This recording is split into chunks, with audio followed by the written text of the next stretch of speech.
Hi guys, welcome to our channel Telugu audio stories with Maitri. నా channel ని ఎవరైనా first time చూస్తున్నట్టయితే తప్పకుండా లైక్ చేయండి, షేర్ చేయండి అండ్ సబ్స్క్రైబ్ చేసుకోండి. బందిని పెళ్లి బంధంలో పార్ట్ 22. ఇక లేట్ చేయకుండా స్టోరీలోకి వెళ్ళిపోదాం. సంపత్, శాంతి కూడా చాలా సార్లు ఫోన్ చేశారు, బట్ నో రెస్పాన్స్. క్రిస్టియానాకి ఎలాగో అలో లేదు ఫామ్ హౌస్ లోకి. ఇక ఫైనలీ నెక్స్ట్ డే ముఖేష్ వచ్చి ఎంతో ట్రై చేశాడు. అతను కూడా ఎంట్రీ చెయ్యలేకపోయాడు లోపలికి. ఇక ఆఖరి ప్రయత్నంగా సంపత్ ఇచ్చిన పెన్ డ్రైవ్ సెక్యూరిటీకి ఇచ్చి ఇది త్వరగా చూడమని చెప్పి వెనుదిరిగాడు ముఖేష్. సెక్యూరిటీ పెన్ డ్రైవ్ తీసుకెళ్లి రాజ్ కి ఇచ్చి అర్జెంట్ గా చూడమన్నారు సార్ మిమ్మల్ని అని చెప్తాడు. అది తీసుకున్న రాజ్ ఫోన్ లో లిఫ్ట్ చేయట్లేదని రికార్డింగ్ చేసి పంపించినట్టున్నారు అని ఆలోచిస్తూ అది తీసుకొని ఆఫీస్ రూమ్ టేబుల్ పై పడేశాడు రాజ్. ఆ తర్వాత తనకు ఎవరు లేరని, ఇక పైన ఎవరు వద్దు అని డిసైడ్ అయ్యి రాజ్ తాగుడులో మునిగిపోయాడు, బయటి ప్రపంచంతో సంబంధం లేకుండా. రాజ్ కాస్త అప్పుడే వాళ్ళ పిన్ని పై మాట విని ఉంటే తనకు రాబోయే రోజుల్లో తీవ్రమైన మానసిక ఒత్తిడికి లోనయ్యేవాడు కాదు. ఇక చూద్దాం ఏం జరుగుతుందో.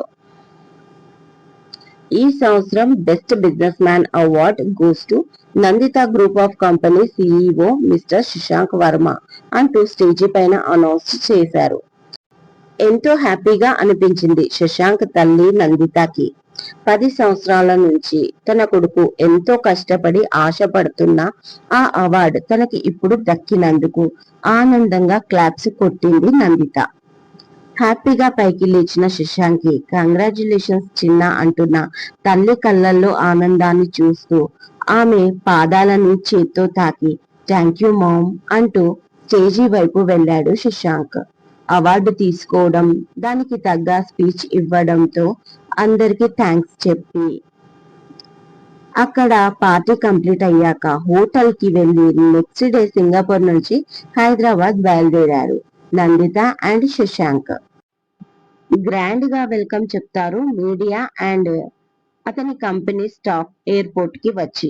వాళ్లకు హ్యాపీగా బదులు ఇస్తూనే వీల్ చైర్ లో ఉన్న నందితను జాగ్రత్తగా కారు ఎక్కిస్తాడు Shashank and Nandita caretakers. ఇక ఇంటికి రాగానే వాళ్ళ మామయ్య ఆనంద్, అత్తయ్య రమ, వాళ్ళ ఏకైక కూతురు నీనా కూడా ఎదురుగా వచ్చి హ్యాపీగా విష్ చేస్తారు.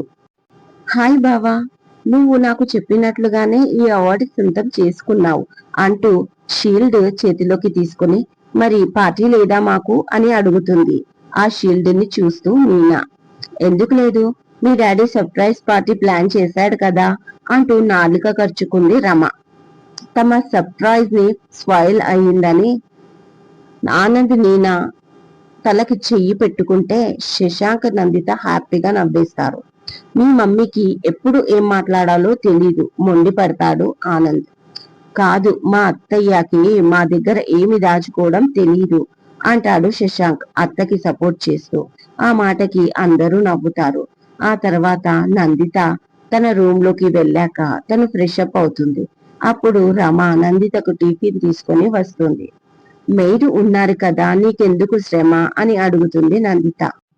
పర్లేదు వదిన, ఆ మాత్రం చెయ్యలేనా అని. ఫంక్షన్ బాగా జరిగిందా అని అడుగుతుంది రమ. హా, బాగా జరిగింది. నేను వెళ్ళకూడదు అనుకున్నాను రమ, కానీ వాడు వింటే కదా, చాలా ఫోర్స్ చేసేసరికి వెళ్ళాను అంటుంది నందిత. అవునంట, ఆయన చెప్పారు అని. శశాంక్ పెళ్లి గురించి ఏమన్నాడు వదిన అని అడుగుతుంది రమ.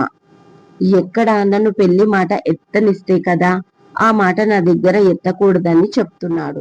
వాడి లైఫ్ లో జరిగిన ఆ చిన్న ఇన్సిడెంట్ ఎంత ప్రభావం చూపిస్తుందని వాడిపైన నేను ఊహించలేకపోయాను రమ అంటుంది నందిత. ఎంతో భవిష్యత్తు ఉన్న శశాంక్ ఇలా ఒంటరి వాడిగా ఉండడం బాగలేదు వదిన అంటుంది రమ. ఆ మాటకి బాధగా ఒక నిట్టూర్పు వదులుతుంది నందిత. కంగ్రాచులేషన్స్ అల్లుడు, మొత్తానికి ఆ నందాస్ ఇండస్ట్రీని వెనక్కి నెట్టి అవార్డు సంపాదించావు. యువర్ గ్రేట్ అంటాడు ఆనంద్. థ్యాంక్ యూ మామయ్య అంటాడు ఏదో దీర్ఘంగా ఆలోచిస్తూ.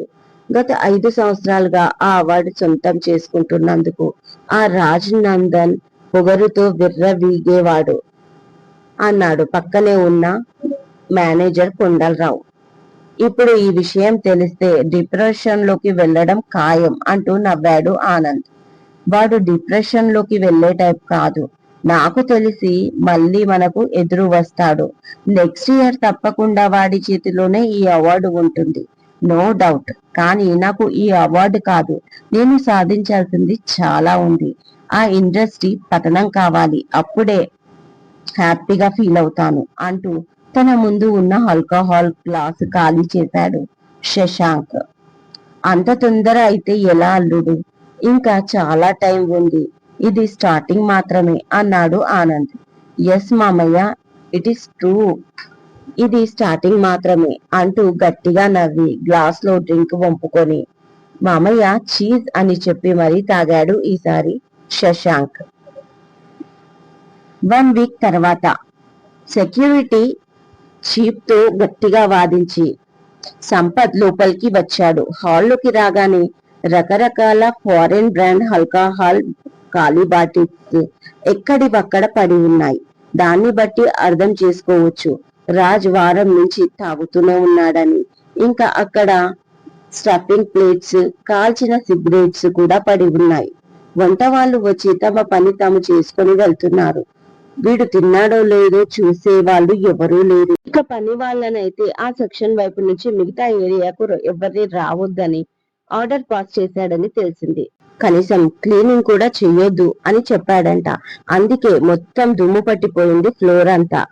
వెంటనే పని వాళ్ళని పిలిచి క్లీన్ చేయమని చెప్పి బెడ్రూమ్ లోకి వెళ్ళాడు సంపత్. బెడ్రూమ్ లో ఒక పక్కన షార్ట్ పై షర్ట్లెస్ గా పడి ఉన్నాడు రాజ్. అలా చూడగానే చాలా బాధ అనిపించింది. దగ్గరికి వెళ్లి కదిలిస్తే గుప్పుమని మందు వాసన. తిండి టైంకి లేనట్టుంది, ముఖం అంతా వాడిపోయి ఉన్నాడు రాజ్. ఇదండి ఇవాళటి ఎపిసోడ్. ఈ ఎపిసోడ్ మీకు నచ్చినట్టు అయితే నాకు కామెంట్ లో చెప్పండి. నచ్చితే లైక్ చేయండి, షేర్ చేయండి, సబ్స్క్రైబ్ చేసుకోండి నా ఛానల్ ని. మళ్ళీ రేపు 2 ఎపిసోడ్లతో మరొకసారి మీ ముందు ఉంటాను. మైత్రి.